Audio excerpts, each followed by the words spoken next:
Alright, so welcome everyone. In this session, we're going to talk about the important shading stuff of our particles, okay?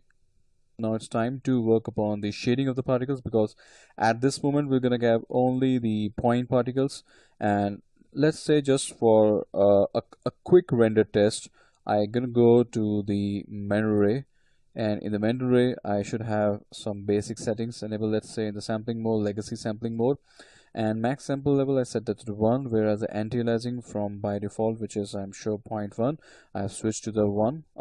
Yeah, and filter I have set that in the Michelle. Just don't need to use it. It's gonna take unnecessary render time. Okay, that's fine. And you can also see that I do have a light setting in my scene, and if I can open that up, you can see under the shadows I do not have any big ray trace depth shadows because it's gonna take a lot of rendering time. So just for a quick solution, first of all, just save the file before we proceed to the render. And that was, the previous render we got, but we're gonna come to it for sure. Now let's just have a fresh render.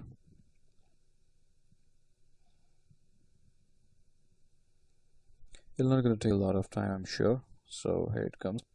Oh, I think so by mistake the ray is kept on, so just put that into the pause. I'm sorry.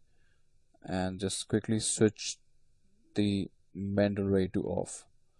So yeah, now just have another quick render.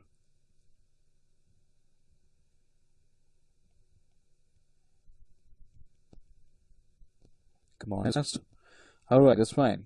But here you can see that, and still I completely agree that the particle count is really very slow. But don't worry, as promised, we're gonna take that thing to approximately to 200,000. Okay, so for this it's actually good only for the display purpose, for the demo purpose.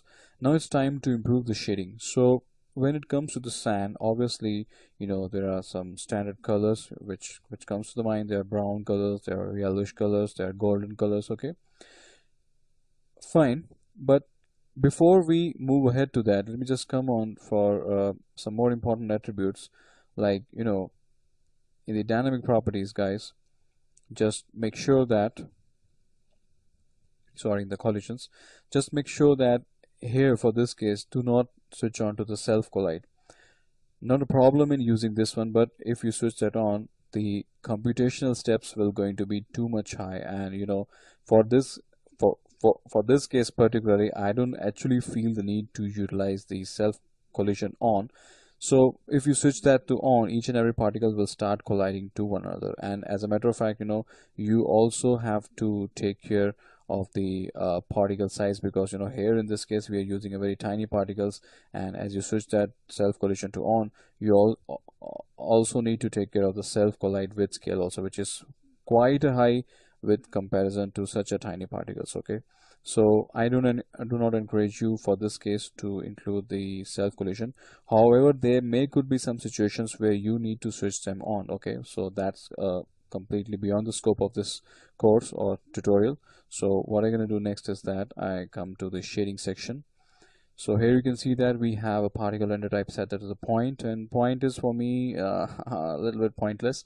So what I'm gonna do is that I'm gonna take that thing to the tube. So don't just afraid of that. Okay, what we're gonna have in the, yeah, something like a bubbles, but we're not gonna use that one. So now, just try to recall yourself from the very first tutorial which I created, that was on the rendering sparks and 2D fluids. In that also I told very important thing that the tube is basically a software render particle systems, and we're gonna assign some colors as well as a volumetric shading will be there. Volumetric shader we're gonna provide, but in this case you can see there are certain things called radius 0 and radius 1, where radius 0 is called as a upper, radius 1 is called as a lower radius. The best way to utilize this tube is you can switch to the streak also. Now I think you should get some more better visual clue. Okay, let me just do one thing, just play that stuff once back and see. Yeah, absolutely right. Now it's actually a little bit uh, giving me more better look and feel of the sand. But the main case is that the tail size. If I say the tail size should be set that into 0.25, then you can see that some of the details get lost. Actually, they are not getting lost, or they are not getting, finished up. As a matter of fact, the tail size is basically responding to the speed. The more the speed of the particles, automatically the tail size will get driven towards that. The same case, the same case is basically happening with the case of the tube particles also. So if you switch to the tube particles, here in this case also you can see the, let me just refresh that one. Okay, the tail size is, get automatically reduced to zero point 0.2. So radius 1, radius 0, radius 1 is quite high, so the best value should be 0.060, and let's say 0.060. That will be fine. Now we're just gonna play. Absolutely fine, no problem. But of course, I also do agree that we are not getting any visual clue, we are not getting any sense of the shading and all, so we're gonna address that within a minute. Till now it is completely fine. And what just I do, just hold that up for a while, just take the snapshot of our render, and if you can see very carefully, now you're gonna find the radius 0 and radius 1. All right, so that's basically look like no connectivity, but if you switch, if you press the 4 mode, so now you can see that there is basically a connection between the radius 0 and radius 1. All right, that's completely fine. So what I'm gonna do, first of all, let me just again click to the snapshot and take out the render of only few particles, so that we can get the judgment of the size and all. Okay, that's going to be fine, not a problem. Now the only issue for me is that the behavior of the particles, as well as, I think so 0.25 is still a little bit bigger value, but let me just render the whole stuff, and then we're gonna get some better idea.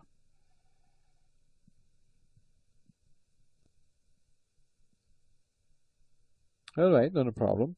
And you can clearly see that those particles which are dispersed on the ground or lying on the ground, they do not carry any, stretch, or they don't carry any tail size, just because of the reason I told you. They actually do not have the velocity left in them. So the more the velocity, the more will be the stretch. So that's completely going to be ideal, not a problem. Now come to the shading. Is really going to be very simple. What we can do is that uh, just make it refresh. So under the color, you can see that the by default it's showing to me the white color, which is surely I'm not going to use. I can take that thing to the randomize ID also, and let's say start putting our color. So let me set that thing to 0 so that we can play easily here. And again, I'm gonna bring those same color that I use commonly for the fluids also, because we shouldn't forget the fact that we are still in the exterior environment, so we have to respect the lighting also, at least in our mind. Okay, that's fine. And now just with these only values I can play some more. Now just to bring some slight more changes, of course I can play around with some hues and saturations also. I can bring this guy in the middle so that we can have some much better variations. Of course I can take that guy to a little bit more different color, so that would help me in getting a better sense. So that's going to be completely fine. Okay, all right. And the color randomize also we can utilize. Let's say if we kept to the constant also, and again let's say color randomize should also be 0.2. What we're gonna have, let's see, press the 5, and now just switch off the wireframe or render, and then play the stuff once again. So that's gonna be fine. Alright, let's just do one more thing before I proceed to the render. I should do one thing. I'm going to increase the particle count. Not going to be a problem. It's 25,000. Let me just put that into 100,000. Let's say 1, 2, 3, 4, 5. All right. So that's going to be 100,000. Now just go for a render. First of all, play for approximately 30 to 35, and then we're going to have a render.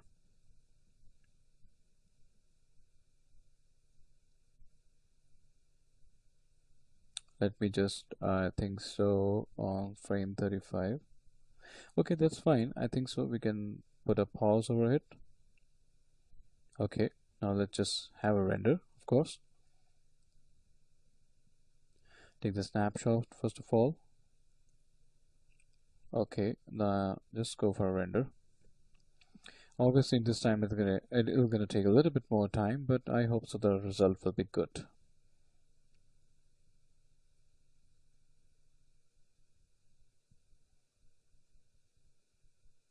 Okay, so that's fine, no problem. Let me just do one thing, put that thing to the save, select the particles, Control A, then go for the shape node once again, and I think so bring it to the randomize ID. Okay, now just do one more thing, take a quick test, select this thing and go for the render selected region. I just want to confirm some changes in the particles.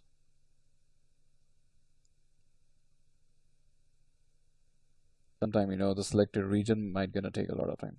Okay, so that's fine. So here we can see that compared to the previous render, you can see there are certain good changes that I bring inside the particles. Before we go further, let's just do one thing. First of all, we also need to check upon that which node or which shader is basically responsible for the shading. That's just a very good thing for our knowledge. So let me just open up with the hyper shade and let's see. We do have a particle shader, I believe, so that's gonna be all right. That's gonna be the endpoints, of course. Yeah, that's a volumetric shader. Oh, that's a plane, sorry. Here it goes. Okay, so here you can see that this is basically the volumetric shader that automatically Maya has linked it. Otherwise, earlier we have to connect them to the this particle sampler info node, and then have to play with some of the nodes, and then we gonna decide the things. So there are certain important things which you can take care of that. I think so the translucency doesn't have to play any role, so you can switch that to off. Noise is quite okay, otherwise the particles may going to be all the same. So the noise is pretty much good, I should say. It'll going to bring some variations inside the particles, so that's completely an okay. And rest the thing is same, not a problem. The connections are automatically getting driven through the particle sampler node, and along with that, of course, you can say the particles are basically providing them with that. You can further accentuate it, not a problem. And if you really want to play a little bit more, let's say some more yellowish color will also going to bring me with more changes, so that's completely fine. All right, so guys, I think so you must have got the idea now. I think so it's time to take the final render, so let me just put that thing to the pause and then just come back within a second. Okay, all right, so welcome back. Now we're gonna see, let me just play the time slider, and here you can see that this is basically the render setup, the rendering of the particles of 200,000 particles. Okay, if your system supports more, you are most welcome to go for even 500,000 particles also. They're surely not going to be a problem. And one more thing, guys, the more particle count you have, the more better variations of the face you can grab. Okay, and you must be thinking that how are we going to fit that thing in the final look and feel. That just leave it up to me. Okay, we're going to use some intelligent blending and composition techniques, because these particles are really too much high to include in any of the scenes. But sure, for damn sure, we're going to use some very important tips and tricks, and I also do have a lesson dedicated for that also. Okay, so I think so I made my point clear to all of you guys. Now let's move to the next part.